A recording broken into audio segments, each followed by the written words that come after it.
Hello and welcome friends, कैसे आप लोग। उम्मीद है आप सब ठीक होंगे, मैं भी ठीक हूँ। दोस्तों, मैं आप लोगों को एक ये चीज़ बताना चाहता हूँ कि अभी जो रिक्रूटमेंट का जो बिजनेस है ये काफ़ी बूम होने वाला है, काफ़ी बूम। उसका रीज़न क्या है? देखो, रिक्रूटमेंट का बिजनेस किस चीज़ पे डिपेंड करता है? वैकेंसीज पे। अब वैकेंसीज नॉर्मली बहुत जल्दी नहीं निकलती। कैसे निकलती है वैकेंसीज? अगर दो दो चांस पे, दो टाइप पे वैकेंसीज निकलती है। एक होता है जब जो एग्जिस्टिंग पोजीशन है वो रिजाइन कर रहा है या चेंज कर रहा है, तब निकलती है एग्जिस्टिंग कंपनी में। और दूसरा, कोई नवी कंपनी बन रही है, स्टैब्लिश हो रही है, तो उसमें पूरी स्टाफिंग करनी पड़ती है। समझ रहे आप? इस तरीके से रिक्रूटमेंट का बिजनेस है।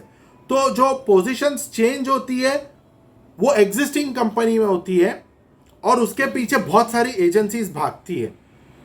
तो वो जो है उसके अंदर पेनिट्रेट करना उस मार्केट में इतना आसान नहीं है।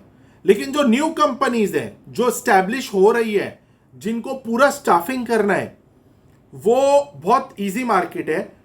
वहां पर वो न्यू कंपनीज के जो मालिक है वो ऑलरेडी न्यू एंटरप्रेन्योर्स हैं। ओके। और आप रिक्रूटमेंट इंडस्ट्री के अंदर ऑलरेडी बहुत बड़े बड़े कंपनी से भी डील किया होगा। हो सकता है बिजनेस क्रैक नहीं हो पर बातचीत किया होगा, एक्सपीरियंस है।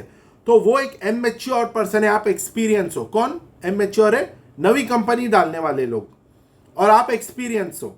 और नवी कंपनी डालने वाला कम से कम 5 से 6 रिक्रूटमेंट्स तो करवाएगा। उसको एचआर भी चाहिए, उसको सेक्रेटरी भी चाहिए, उसको अकाउंटेंट भी चाहिए।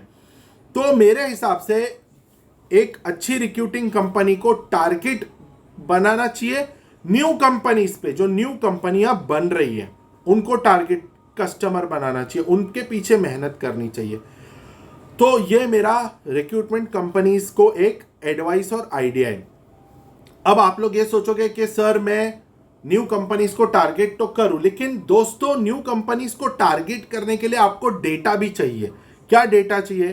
कि इंडिया में या आपकी सिटी में कौन सी न्यू कंपनीज बनी है, उसकी लिस्ट चाहिए आपको। ठीक है, ये लिस्ट आपको मैं दूंगा, मैं ये आपको डेटा दूंगा। इसका कुछ मिनिमल कॉस्ट होगा। आपको वो पुराना डेटा भी मिल सकता है और आपको हर महीने अपडेटेड डेटा भी मिल सकता है। ऑन एन एवरेज एक स्टेट में कम से कम 1200-1300 कंपनी बनती है इंडिया में। महाराष्ट्र, दिल्ली में ज़्यादा बनती है, कलकत्ता में ज़्यादा बनती है। आप पूरे इंडिया का भी डेटाबेस ले सकते हैं। करना क्या है आपको? करना ये कि आपको, अगर आप एक महीने का डेटा खरीदते हो, ठीक है, तो ऑलमोस्ट 10,000 डेटा आएगा आपको, जिसमें कंपनी का नाम होगा, ईमेल एड्रेस होगा, पोस्टल एड्रेस होगा, इंडस्ट्री होगी। ठीक है, तो आप वो ईमेल मार्केटिंग कैंपेन रन कर सकते हो। आप 9,000 कंपनी को ईमेल करोगे। अगर 90 कंपनी ने रिस्पॉन्ड किया, उसमें से आपको अगर 9 कंपनी भी क्रैक हो गई, 9 कंपनी, और एक कंपनी कम से कम आपको 5 रिक्रूटमेंट्स दिया, तो 45 लोगों का रिक्रूटमेंट हो गया आपका। तो इस तरीके से आपका टारगेट्स बहुत इजीली अचीव हो सकता है अगर आप स्मार्टली अपनी रिक्रूटमेंट एजेंसी चलाओ। पहले का वो ज़माना था जो हम सिर्फ लोकल एरिया में टारगेट्स करते थे, लोगों से जाके मिलते थे। कोविड के लॉकडाउन की वजह से सब वर्क फ्रॉम होम कर रहे, तो it's not a problem at all. Recruitment industry बहुत ओपन हो गई है। क्यों ओपन हुई है? वो इसलिए कि जब वर्क फ्रॉम होम ही करवाना है तो आप एक टैलेंटेड बंदा जो दिल्ली में बैठा है उसको मुंबई की कंपनी के लिए भी अपॉइंट करवा सकते हो कि नहीं? वो दिल्ली में बैठ के भी आपके लिए काम कर सकता है और मुंबई का बंदा भी दिल्ली का। मतलब कि अब जो जोग्राफिकल लिमिटेशंस थी ना, वो खत्म हो गई।